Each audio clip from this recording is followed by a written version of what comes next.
विनय असला पाहिजे आणि ग्रहणशीलता ज्यांच्या विचारामध्ये आहे तोच शिष्य खऱ्या अर्थाने गुरुपौर्णिमा साजरी करण्यासाठी आलाय असं मला वाटतं. बाप्पा प्रवचन करायचे आणि प्रवचनामध्ये असे काही चिमटे काढायचे. मी म्हणायचो हे मलाच बोललेत, माझा आणि काय त्या गोष्टीचा संबंध नसायचा. पण मी काय म्हणायचो, हे मला बोललेत, माझ्यामध्ये तशी काहीतरी चूक असणार. आपण काय म्हणतो, मला नाही ते शौच गुरुजी नाही तो विषय माझाच, मी असं वागतच नाही. ते नितीन पाटील आहेत ना, लक्ष देत नाहीत, त्यांच्यासाठी बोलले, माझ्यासाठी नाही बोलले. आम्ही जे घडलो ना त्याचं मुख्य कारण हेच आहे. आम्ही अनेक वेळा बोलतो बाप्पानी गाढव म्हणाले, मी असणार नक्की गाढव म्हणून. गाढव म्हणजे माझ्यामध्ये जे दुर्गुण आहेत गाढवासारखे त्याला बोलले असतील गाढव. तुम्ही गाढव म्हटलं की काय करता, फक्त देह बघता. सकाळी बघितलं का एक कुत्र जाऊन तिथे पूजा करत होते. बरेच जण आले, अगदी शिरा ताणत ताणत आले आणि त्याला बिस्किटं घालण्याचा प्रयत्न केला, हाकलून घालण्याचा प्रयत्न केला, तो जात नव्हता. मी वरून शेवटी सांगितलं, अरे गप ना बाबा, त्याला पूजा करू दे, तुझं काय बिघडतंय, तू मोठा शांतीदूत आहेस, त्यात तुझे हात असे काय जोडले जात नाहीत की तुला बसायला वेळ नाही आहे गुरूंची पूजा करायला. गप ना, तो करू दे ना पूजा. कारण तुम्ही त्याच्या शरीराकडे बघितलं, त्याच्यातील आत्मा जो आहे तो नाही पाहिलात. अध्यात्मामध्ये ना सत्य महत्वाचं आहे. तुमच्यामध्ये खरेपणा असला पाहिजे तर तुम्ही मोक्षापर्यंत जाता. बऱ्याच जणांना असं वाटतं, बरेच जण मला बोलून दाखवतात, स्वामी सगळं कसं काय सांगता तुम्ही, असं नाही बोललं पाहिजे ना, तुम्ही स्वतःला असं काम समजून घेता, का बोलता. अरे रिअल फॅक्ट सांगितली बाबा. जर गुरुने मला गाढव म्हटलं तर मी गाढव असणार, गुरु मला दगड बोलले तर मी दगड असणार. आता दगड नावाची वस्तू तुम्ही बघताय, त्याला मी काय करू. तेव्हा अध्यात्मामध्ये सत्य असणं आवश्यक आहे. त्याच्यासाठी एक दृष्टांत सांगतो मी तुम्हाला. छांदोग्य उपनिषदामध्ये ही कथा आलेली आहे. एक सत्यकाम नावाचा शिष्य, आता छांदोग्य उपनिषद म्हणजे तो काळ आहे, वेदांच्या नंतरचा उपनिषदांचा काळ आहे. आणि त्यामुळे त्यावेळचे जे शिष्य गुरूंकडे शिकायला जायचे, तेव्हा सत्यकाम नावाचा शिष्य गुरुकुलात गेला.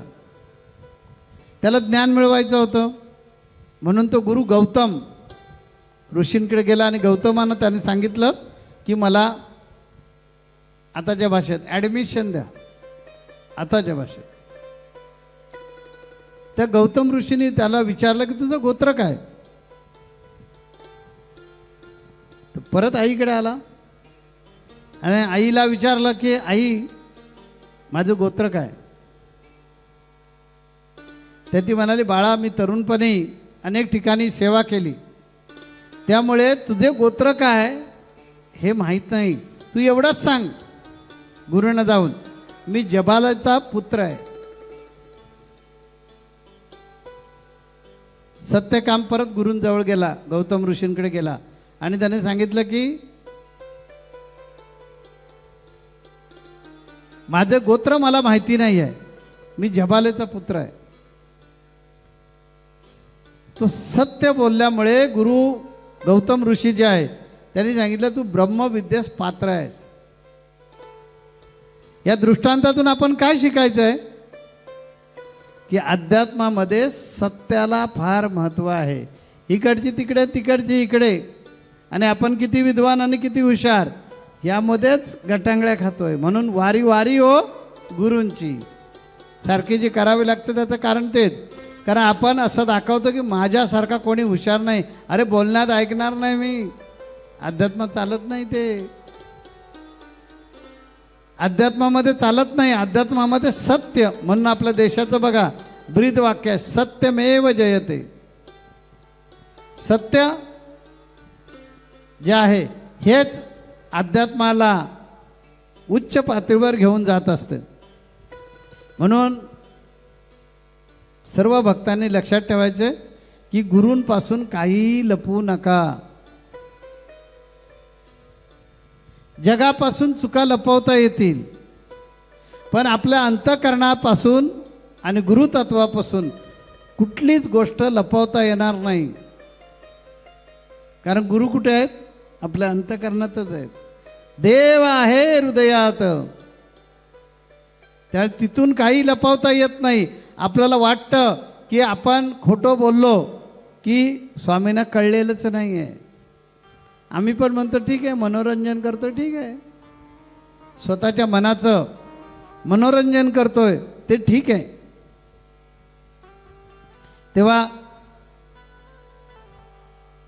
जो माणूस प्रामाणिकपणे आपल्या चुका कबूल करतो आणि सुधारण्याची गुरूंनी सांगितल्यानंतर सुरुवात करतो, जो स्वतःच्या दोषावर पांघरून घालत नाही, त्याचाच आध्यात्मिक प्रवास सुरू राहतो.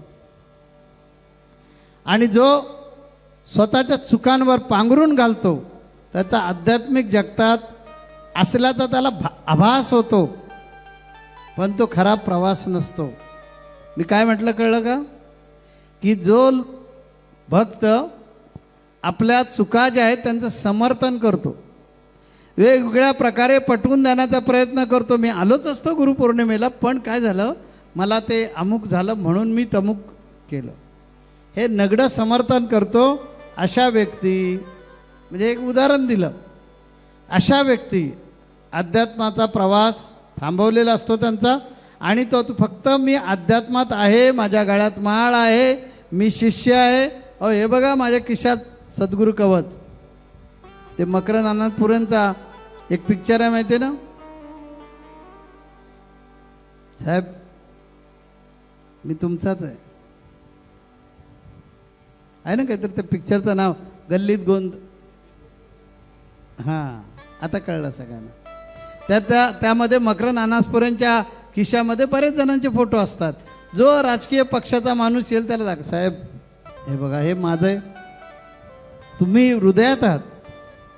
तसं ज्यांनी गळ्यात माळा घातलेत आणि आपल्या असत्य गोष्टींवर पांघरून घालून खुलासे देत बसलाय, त्याने समजून जायचं की आपण आभास निर्माण करतोय की मी अध्यात्मात आहे. जाऊ द्या, भगवान श्रीकृष्ण सुद्धा गुरुकुलामध्ये गेले, गुरूंकडे गेले आणि सांदीपन आश्रमामध्ये जाऊन तिथले गुरुकुलातले नियम पाळले.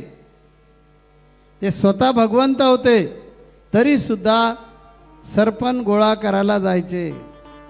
गुरूंची गाई वासरं त्यांनी राखली. एवढंच काय की ज्या वेळेला ते शिक्षण पूर्ण करून बाहेर पडणार, त्या गुरुमातेची आज्ञा प्रमाण मानून त्यांचा गुरूंचा जो मृत पुत्र होता तो सुद्धा त्याने आणून दिला. ते असं नाही म्हणाले की मी एक राजा आहे, एवढं काय तर मी भगवान आहे. गुरु वाक्य मंत्रमूल्यम. तेव्हा हे जे ज्ञान आहे, हे आत्मज्ञान मिळवायचं असेल तर आपल्यामध्ये विनय हवा आहे. ज्ञान कधीच वाद घालत नाही. जो भक्त ज्ञानी आहे तो कधी वादविवाद घालत बसत नाही, तो आपलं नगडं समर्थन कधी करत नाही, कारण त्याच्या बुद्धीला विनयाची जोड असते. जे समर्थन करतात, नगडं समर्थन करतात, त्यांनी समजून जायचं त्यांच्यामध्ये विनय नाही आहे. अशी ही परंपरा, गुरु शिष्य परंपरा भगवान रामानंदाचार्यांनी आंदोलनामध्ये रूपांतरित केली आणि अनेक संप्रदाय तयार झाले. अगदी भगवान रामानंदाचार्य 13व्या-14व्या शतकामध्ये, म्हणजे वेदकालीन चाललेली परंपरा 13व्या-14व्या शतकापर्यंत तिचं रूपांतर भक्तीमध्ये झालं. ठिकठिकाणी वेगवेगळे संप्रदाय निर्माण झाले आणि